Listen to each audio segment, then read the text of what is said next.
Кога ќе завршат честитките и празнувањата, тефтерите и компјутерите ќе мора да се подготват за пресметка на новите обврски.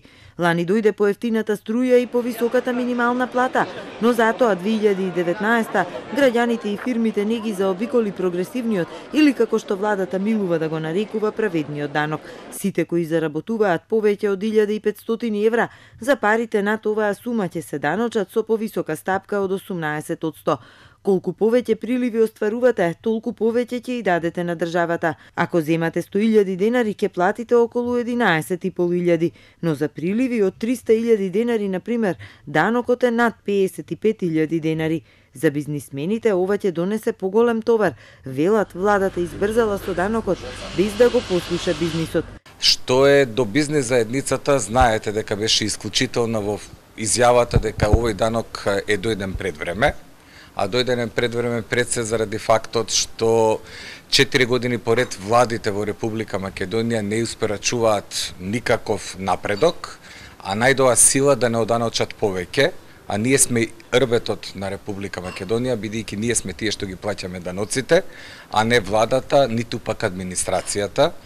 Фирмите се пожалија и дека се уште не се донесени правилници за пресметка, а дел уште немаат ни софтверски решенија. Министерот Тевдовски уверува дека причини за грижа нема, УЈП нонстоп комуницира со компаниите и е подготвена да им помогне. И сметаме дека се ќе биде на време, иако како управата е отворена за да помогне, за да дојдат до решенијата, мислиме дека ова не е голема промена, бидејќи Македонија тој систем го имала и претходно.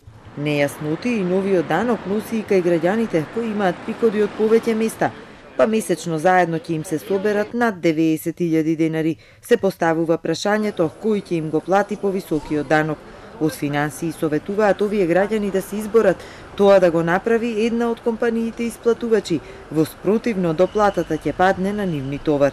Сепак не стивнува револтот. Средната класа, вели Рафајловски, која власта ја третира за богата, ќе биде на удар. Стартува уште една новина. УЈП од 2019 ќе има увид во сите приливи на сметките на граѓаните. Ако искористила информација да состави годишна даночна пријава и при тоа тоа било во рамките на закон за даночна постапка, таквите информации да ги чува согласно тој закон, тоа е период од 5 години, не повеќе. Но може да излезе друг проблем, кога во април или во мај ќе стигнат даночните пријави.